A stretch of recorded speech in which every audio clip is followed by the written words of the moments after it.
Olá, tudo bem? Neste vídeo eu quero continuar o dashboard para projetos que usam a abordagem ágil. Então, no vídeo anterior eu criei esta primeira página aqui, onde eu coloquei o filtro, que você pode filtrar por projeto, e dentro do projeto você pode filtrar os sprints. E aqui eu coloquei a quantidade de horas trabalhadas no projeto, os story points planejados e os completos. Além disso, coloquei aqui um comparativo por sprint do que foi planejado, que foi realizado. Coloquei aqui o issue por tipo, issue por prioridade e o status do issue, o que está fechado e o que já foi, que está ativo e que é tarefa futura. Além disso, coloquei aqui, os story points ao longo do tempo por projeto. E se você não selecionar o projeto, você vai ter uma visão de todos os projetos. E a base de dados que eu usei é uma base de dados do Jira, que eu peguei lá no GitHub. O link para essa base de dados eu deixei no primeiro vídeo desta série aqui. E eu mostrei para você também como puxar os dados de um banco de dados MySQL, porque essa base ela veio do MySQL. Eu achei a base um pouco desnormalizada, então o que eu fiz? Eu peguei todos os dados desta base e joguei para o Excel. Isso para te mostrar também que você pode ter a opção de, para quem não tem um software específico para controlar os sprints, para olhar os issues, para olhar os bugs, etc., você pode controlar isso com outras fontes de dados. Então, eu puxei todos os dados para uma planilha Excel, que é essa aqui. E eu dei uma normalizada nos itens. Então, por exemplo, o tipo aqui que estava enorme, se você olhar no vídeo anterior, eu vou te mostrar que tem várias opções aqui. Eu diminuí um pouquinho, porque você tinha, por exemplo, test to test, então tinha algumas coisas aqui diferentes. Então, eu dei uma normalizada nos dados. E, além disso, eu diminuí a quantidade de linhas da tabela, porque nos dados anteriores a gente estava com informação desde o início de 2000, dos anos 2000. Bom, então, feito isso, dando uma normalizada na tabela, ajustando bem esses itens aqui de status, de resolução, prioridade, etc., eu criei agora uma outra tela onde eu coloquei dados mais detalhados dos issues. Então, aqui eu coloquei mais formas de filtrar. Então, você pode filtrar pelo projeto, você pode filtrar pelo número de sprints, por ano, mês e por atribuição. O que é essa atribuição? É o nome da pessoa que está trabalhando, por exemplo, naquela issue. Aqui eu coloquei o total de issues, tarefas incompletas, quantidade de sprints, quantidade de recursos e percentual de tarefas completas. Isso aqui para esse projeto que está filtrado.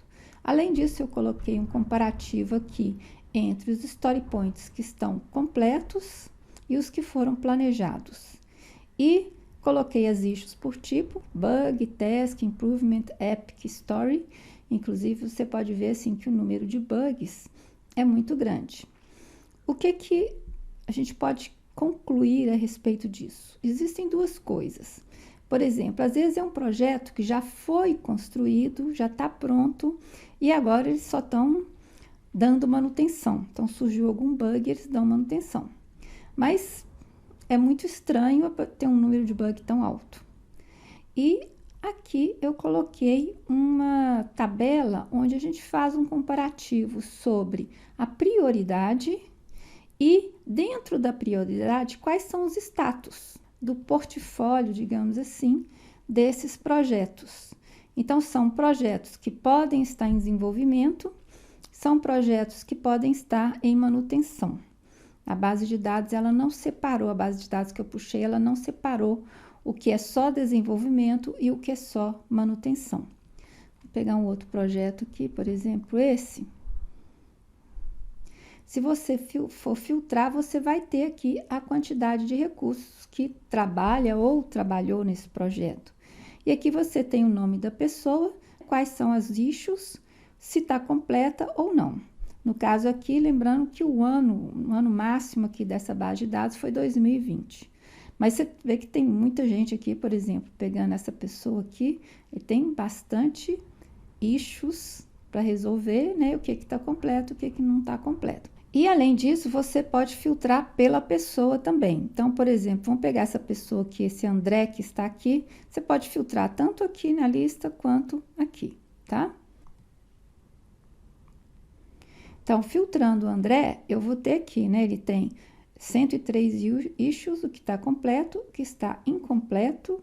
E aí, aqui você vai ter Story Point, aqui só está mostrando um. Às vezes, pela base de dados que eu vi, tem alguns sprints que não tem Story Point. Então, provavelmente esse aqui é um caso. Mas aqui, ó, o tanto que já resolveu de bug, o que está atribuído para ele em termos de epic, de improvement e de task. E o que já foi resolvido e o que está completo. Além disso, você pode ver aqui, em termos de prioridade, o que já está pronto e o que ainda não foi feito. No caso desse André aqui, ele só tem o done e o to do, tá bom? Então, se eu desmarcar aqui, ele volta a mostrar só a situação do projeto. Então, se eu filtrar aqui um projeto, esse aqui tem só 19 sprints, então, no caso aqui, você vai ter uma visão só dos sprints desse projeto, tá? Tem alguns que são em branco, que são issues que não estão ligadas a sprint, tá bom? E além disso, você pode filtrar por ano e mês. Então, você tem aqui estes anos, onde o projeto está tendo manutenção ou foi desenvolvido, e você pode selecionar, por exemplo, só este ano aqui para ver como que está a situação do projeto. E pode selecionar também por mês.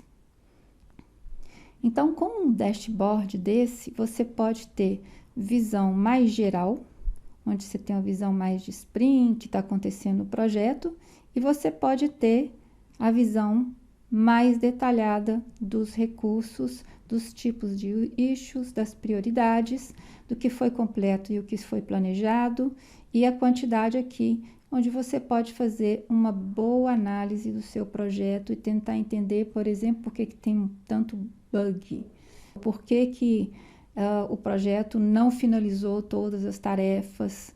Então, é muito interessante. Então, neste vídeo, é isso que eu gostaria de te mostrar. Eu espero que esse dashboard seja útil para você ou que te dê boas ideias para construir o seu dashboard. Este arquivo PBX está lá no link, na descrição deste vídeo, e também a base de dados. E espero que você construa um dashboard incrível com Power BI. Muito obrigada!